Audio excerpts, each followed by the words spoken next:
Frères et sœurs bien-aimés, laissons-nous inspirer à nouveau par ces mots de Jésus. Demeurez en moi comme moi en vous. De même que le sarment ne peut pas porter de fruits par lui-même s'il ne demeure pas sur la vigne, de même vous non plus, si vous ne demeurez pas en moi. Nous venons d'entendre un extrait du dernier discours de Jésus. C'est le temps des confidences, le temps d'exprimer l'essentiel. Dans ces quelques versets du 15e chapitre de l'Évangile selon Saint Jean, Jésus mentionne 12 fois le mot « demeurer ».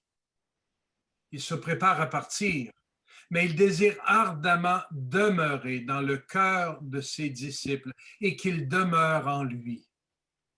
Voilà, n'est-ce pas, ce qu'est la vie chrétienne, demeurer en lui.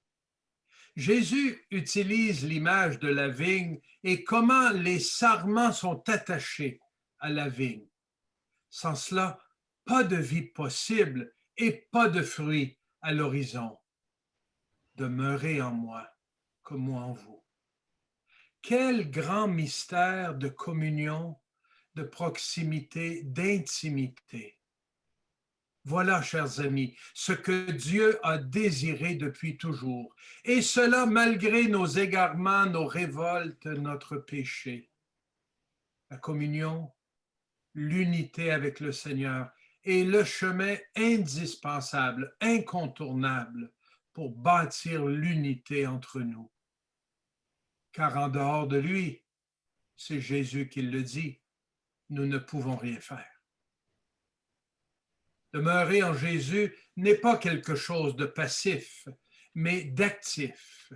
C'est une relation vivante, à la fois personnelle et aussi communautaire. Cette relation vivifiante se renouvelle de jour en jour et fait de nous des disciples missionnaires au cœur du monde. Et Jésus ajoute, ce qui fait la gloire de mon Père, c'est que vous portiez beaucoup de fruits et que vous soyez pour moi des disciples.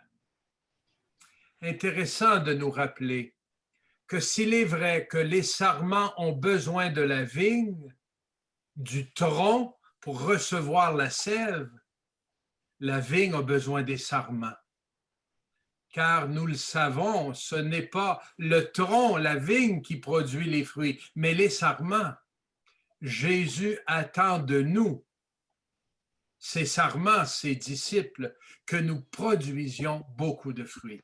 Des fruits de justice, de partage, d'accueil, d'amour, de fraternité, de joie, de réconciliation. Des fruits de vie. Notre monde traverse une époque qui requiert que nous soyons tous et toutes bien unis au Christ, à la source de la vie, greffés sur sa parole et témoins crédibles de sa présence dans notre vie.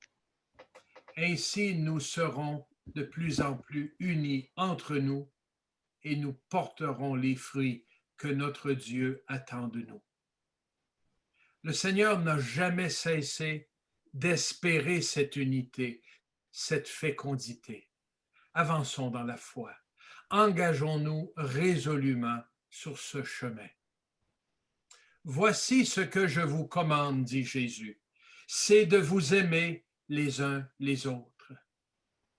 Aimer que nous sommes d'un amour gratuit, inconditionnel, personnel, en demeurant dans le Christ, nous pourrons aimer à notre tour et accomplir ce grand commandement.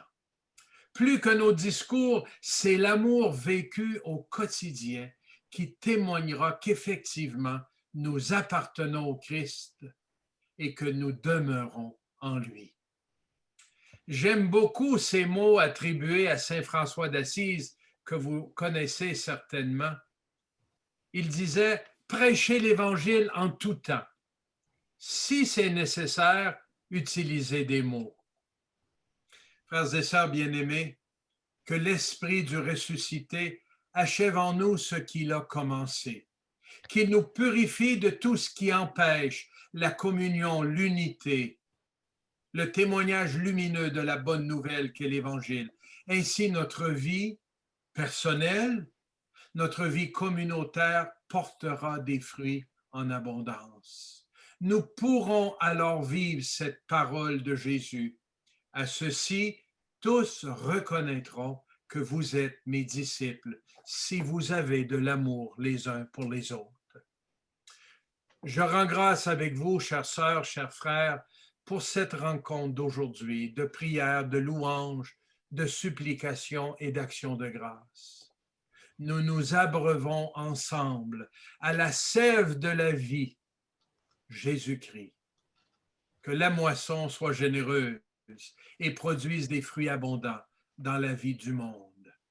Quant à nous, laissons résonner en nos cœurs cette invitation insistante du Christ. Demeurez en moi comme moi en vous.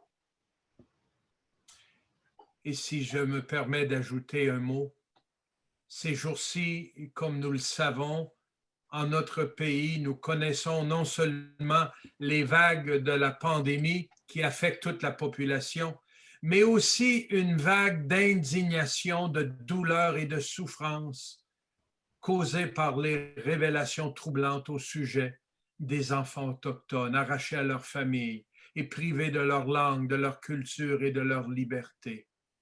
Cette plaie béante continue de nous hanter, même si ces faits sont du passé. Que notre Dieu nous donne le courage de puiser en son amour pour réagir comme de véritables disciples. Ainsi, nous pourrons être des agents de réconciliation, de guérison.